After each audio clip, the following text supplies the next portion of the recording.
A lo largo de su historia, los antiguos griegos desarrollaron una serie de batallas y guerras constantes, no solamente contra extranjeros, sino incluso contra ellos mismos. Pues no olvidemos que la antigua Grecia se trataba de un puñado de cientos de polis, ciudades-estado, independientes entre sí que tenían sus propias leyes y normas, y por supuesto propios conflictos y disputas entre ellos. No obstante, una de las cosas que las polis griegas compartían en común era el tipo de ejército que poseían, el armamento que estos llevaban y la técnica con la que luchaban. Bienvenidos sean todos ustedes, queridos amantes de la historia. En esta ocasión me apetece hablarles de el hoplita, la unidad militar en la antigua Grecia.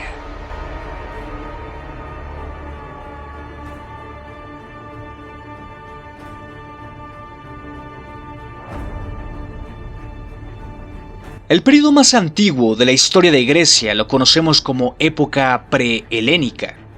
Es durante este tiempo donde entran en auge y decaen las civilizaciones minoica y micénica, de las cuales puedes encontrar un video dedicado a cada una en este canal. Sobre cómo era la guerra en estas sociedades no sabemos mucho. Después de este periodo viene la conocida Edad Oscura, llamada así porque son siglos en los cuales no sabemos nada de lo que pasó en Grecia.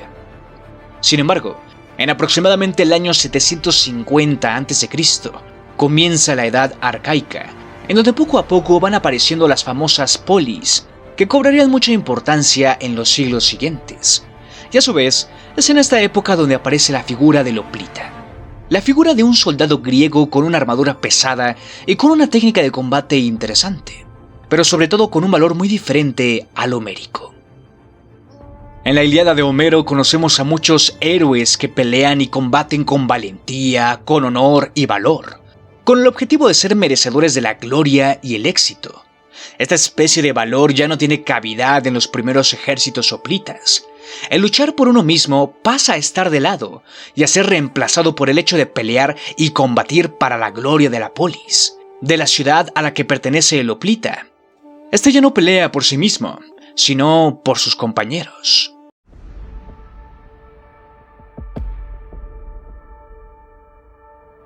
Antes de continuar, quiero aclarar dos cosas importantes.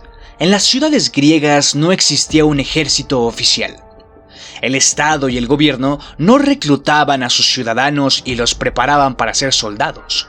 Claro, con excepción de Esparta. Sabemos que esta ciudad preparaba todo el tiempo a sus ciudadanos para la guerra, pero el asunto era diferente en el resto de ciudades. El otro punto que quiero aclarar es que no todos los ciudadanos de una ciudad podían ser hoplitas. No todos podían formar parte de las falanges, ya que era necesario que todos tuviesen un mismo armamento, el cual tenían que costearse ellos mismos. Es decir, que un yelmo y un escudo no era algo que el Estado le daba a sus ciudadanos, era algo que cada ciudadano tenía que conseguirse, acudiendo con los herreros y pagando el precio del armamento, el cual podía llegar a ser algo elevado. Por lo cual no todos los ciudadanos griegos podían ser soldados hoplitas, ya que no todos tenían la suficiente economía como para adquirir el siguiente armamento del que estoy por hablar. Lo más distintivo de un soldado hoplita era su escudo, el llamado oplón. De ahí viene el nombre de esta unidad militar, lo que nos habla de su gran importancia. El oplón era un escudo especialmente diseñado para las falanges hoplitas. Era redondo y estaba hecho de madera recubierta de una fina placa de bronce. Este escudo era enorme, pues medía 1 metro de diámetro, y se sujetaba introduciendo el brazo izquierdo por una correa central y agarrando con la mano otra correa más pequeña situada junto al borde. En ocasiones el hoplita adornaba su escudo con símbolos de su familia o de su ciudad. En el caso de los hoplitas espartanos, quienes eran un ejército oficial y por ende tenían todos el mismo armamento, llevaban en sus escudos la letra griega lambda, en referencia a su tierra de origen, Lacedemonia, también llamada Laconia, región en donde se encuentra ubicada la ciudad de Esparta. Su principal arma ofensiva era una lanza pesada llamada doru, que medía casi 3 metros de largo y que el hoplita utilizaba para abrirse paso. Y una vez que se encontraba cuerpo a cuerpo con su enemigo, momento en el que la lanza ya no era de tanta ayuda, el hoplita recurría a su arma secundaria, una espada llamada Xifos. Las piernas de un hoplita eran bien protegidas por unas grebas denominadas gnémidas. El pecho era protegido por una coraza que en ocasiones reproducía la forma de los músculos del torso. Esta era de bronce, ofrecía mucha seguridad, pero poca movilidad, y era incómoda. Por esto mismo había otro tipo de coraza llamado linotórax, la cual era ligera, cómoda y flexible, aunque ofrecía menor protección. Estaba fabricada por varias capas de lino que podían ser reforzadas con escamas de bronce para otorgar mayor protección frente a ataques punzantes. Y por último, el hoplita cubría su cabeza con un pesado y enorme yelmo, el cual siempre variaba, no siempre era el mismo. Algunos tenían ligeros cambios, otros eran adornados con penachos, pero los yelmos por excelencia utilizados, y que también eran los más populares, eran los de tipo corintio y tracio. Yelmos cerrados que realmente protegían toda la cabeza, incluyendo el rostro. Al verlos, cualquiera podría pensar que eran yelmos magníficos, que brindaban una apariencia amenazante, ya que difícilmente podrías ver la cara del hoplita, a lo mucho podrías ver sus ojos, y quizá el hecho de que unos soldados a los cuales no les conoces el rostro vengan hacia ti para eliminarte, fuese un elemento increíble en la guerra psicológica. Pero siendo honestos, este tipo de yelmos limitaban mucho la vista de los hoplitas, y de seguro eran un total terror para aquellos que sufriesen del trastorno conocido como claustrofobia. No es descabellado pensar que seguramente el yelmo era uno de los puntos débiles del hoplita. Todas las armas y armaduras estaban hechas principalmente de bronce, y en conjunto, yelmo, escudo, espada, lanza y coraza, el soldado hoplita cargaba un total de entre 25 y 30 kilos. Realmente mucho peso, por lo que el hoplita no era una unidad rápida ni ágil. Quizá podemos anotar que este era otro de sus puntos débiles, pero que como ventaja esta armadura le ofrecía una verdadera defensa. Quiero recalcar este hecho de que no todos los ciudadanos griegos podían comprarse el armamento necesario para formar parte de la falange hoplita. Esto mismo aumentaba por mucho el valor de esta armadura, por lo que era habitual que los padres heredasen su armamento a sus hijos. Ahora, hablando sobre sus técnicas de combate, la falange hoplita era una formación en la que los soldados se encontraban muy juntos, hombro con hombro, componiendo generalmente 8 filas. De igual modo estaba compuesta de varias líneas, y cada una estaba lo suficientemente cerca de la que tenía por delante que podía llegar a pisarle los talones. La técnica de combate de los hoplitas era sencilla pero de igual modo muy eficiente. La línea frontal cargaba con fuerza y brutalidad a las fuerzas enemigas, y entre más líneas y filas tuviese, evidentemente la falange sería más poderosa, fuerte y resistente. Porque así como cargaba brutalmente con sus escudos, estos debían ser sostenidos con mucha fuerza para resistir a las cargas enemigas.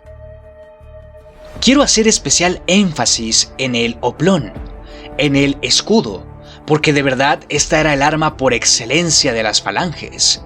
Tenían su lanza y espada corta, pero si no tenían su escudo, su estrategia y técnica no podía llevarse a cabo. Terminaría siendo inútil. El escudo no solamente protegía al hombre que lo sostenía, sino que también al compañero que tenía a su lado.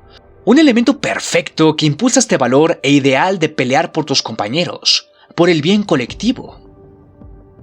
Un soldado hoplita por sí solo tenía muchísimos puntos débiles, pero si se encontraba con otros hoplitas y todos en conjunto formaban una bien maniobrada falange, se convertían en algo realmente poderoso. Quiero hablarles un poco de la guerra griega, de las batallas en las que los hoplitas luchaban, y como cualquier combate no debo omitir que se trataban de asuntos terribles y horribles. Así siempre ha sido la guerra. No hay razón para romantizarla. Por lo general, las batallas en la antigua Grecia duraban muy poco, ni siquiera una hora, y las bajas eran escasas tanto para los vencidos como para los vencedores. Era muy raro que hubiese miles y miles de cadáveres en el campo de batalla. Las campañas eran breves, y había ocasiones en las que una sola batalla podía darle fin a una guerra. Dentro de las batallas, y como ya he comentado brevemente, importa el compañerismo, el honor y valor para la ciudad por la que se pelea. En este sentido, y en las filas de las falanges hoplitas, se olvidan las diferencias de fortuna o privilegios que entre compañeros existen. No importa si el que tienes a tu lado forma parte de la aristocracia y tú no. Es tu compañero y para llegar a la victoria, debes protegerlo. Es por esta razón que aquellos cobardes que huían del campo de batalla eran rechazados por la sociedad, vistos con desprecio, una total deshonra para su familia y ciudades. No es por esto extraño que en Esparta, donde había un ejército oficial y profesional, se tuviese el estricto código de que el espartano debe o ganar en la batalla o morir en ella. Volver a su ciudad con su escudo o sobre él. No había punto medio. Aquellos valientes hoplitas que dieron todo de sí en la batalla y murieron eran recordados por sus compañeros como verdaderos héroes, y si estos valientes hoplitas sobrevivían, eran vistos como verdaderos compañeros, verdaderos camaradas, con los que se podía contar en batalla ya que peleaban y morían por el honor y valor de la polis.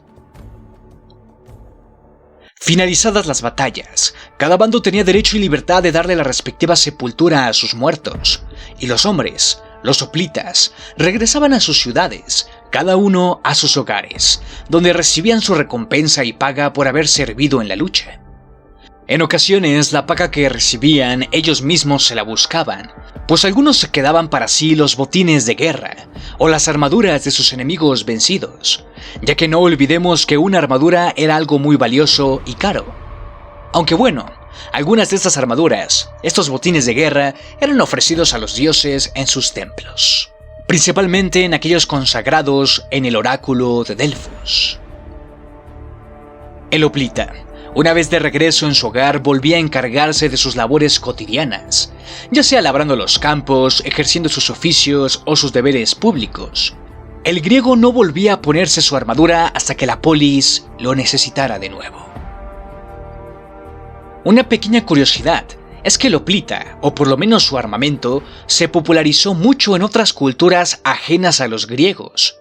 Un ejemplo serían los etruscos e incluso los propios romanos, quienes utilizaron la formación hoplita durante mucho tiempo, y poco a poco la fueron desarrollando hasta crear a sus poderosas legiones. ¿Acaso los ejércitos griegos estaban conformados solamente por hoplitas? Pues había ocasiones en donde soldados demasiado ricos podían tener caballos y servir en la caballería regular llamada hippeis, o en la caballería preparada para las escaramuzas, llamada hippikon. De igual modo, aquellos ciudadanos griegos pertenecientes al estamento más bajo y por ende carentes de la economía suficientes para tener armadura hoplita o un caballo, servían en el ejército como infantería ligera, portando jabalinas, pequeñas espadas, una armadura muy ligera o a veces sin ella, y generalmente usaban arcos. Como tropas auxiliares también estaban los toxotes, quienes eran arqueros un poco más expertos. Aunque siendo sinceros, el tiro con arco nunca fue algo a lo que se le dio real interés o importancia en Grecia. Con esto quiero decir que la unidad militar por excelencia, al menos en las épocas arcaica y clásica, fue el hoplita.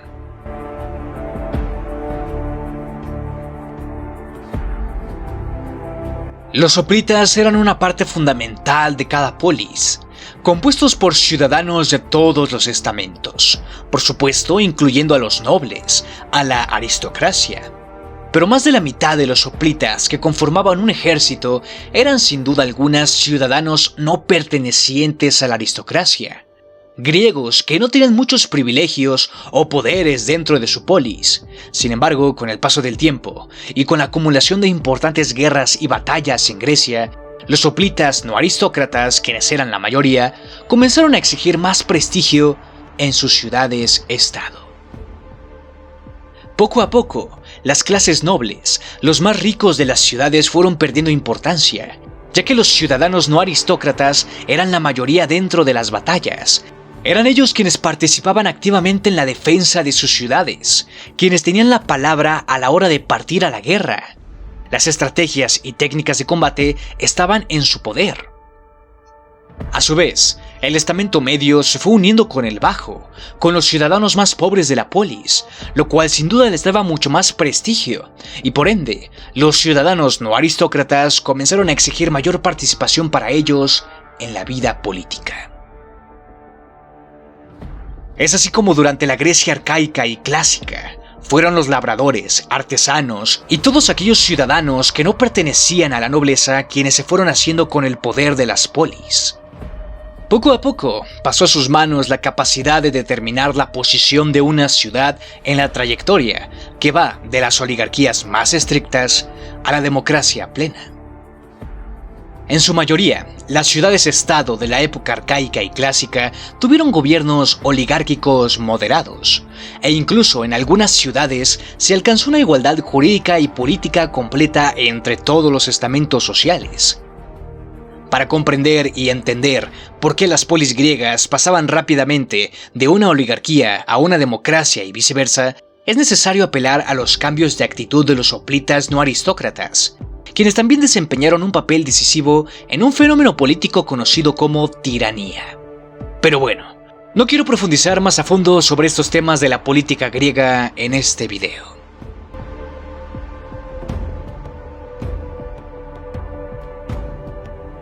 Quizá las guerras más conocidas en las que las falanges hoplitas tuvieron mayor protagonismo fueron las guerras médicas. Estas guerras entre griegos y persas, donde tuvieron lugar batallas famosas como la de las Termópilas, con el rey Leónidas de Esparta al mando de una coalición de aproximadamente 7.000 griegos. De igual modo, cabe destacar a la batalla de Platea, la cual sería una victoria decisiva para las polis griegas. Otra guerra importante, y que fue, por así decirlo, el principio del fin para los hoplitas, fue la guerra del Peloponeso. Este duro y crudo enfrentamiento entre espartanos y atenienses que dejó muy debilitada a Grecia y que fue el final del auge de la época clásica. Bueno, en esta guerra, espartanos y sus aliados libraron varias batallas contra los atenienses y sus aliados, y algunas de esas batallas nunca fueron decisivas, terminaban en rotundos empates. A su vez, fue en esta guerra donde comenzó a popularizarse la unidad militar conocida como peltasta, un tipo de soldado de infantería ligera, ágil y rápido, que se convirtió en un peligro para los hoplitas. Como resultado de esto, poco a poco los hoplitas dejaron las armaduras pesadas. Con el general tebano Epaminondas, los hoplitas tuvieron un último resurgir interesante, del cual quizá hable más a detalle en un futuro video dedicado a la biografía de este general, o al llamado Batallón Sagrado de Tebas, del cual también podríamos conocer cosas interesantes. No obstante, el hoplita conocería su fin en la batalla de Queronea, del año 338 a.C., pues fue en esa contienda donde esta unidad militar caería ante su reemplazo. Estoy hablando de aquella unidad que estaría destinada a conquistar gran parte del mundo conocido, la Falange Macedónica, la cual merece su propio video que llegará en otra ocasión. Muchas gracias por ver este video. Me encantaría conocer tu opinión sobre este tema, así que déjame un comentario. Dale like si te ha gustado y no dudes en compartir. Suscríbete si aún no lo estás, pues continuaré hablando sobre los griegos en muchos próximos videos. Activa las notificaciones si no quieres perderte ninguno. Gracias de verdad por tu apoyo y por estar aquí. No sabes cuánto lo aprecio ni lo mucho que significa para mí. Gracias, querido amante de la historia. Hasta luego.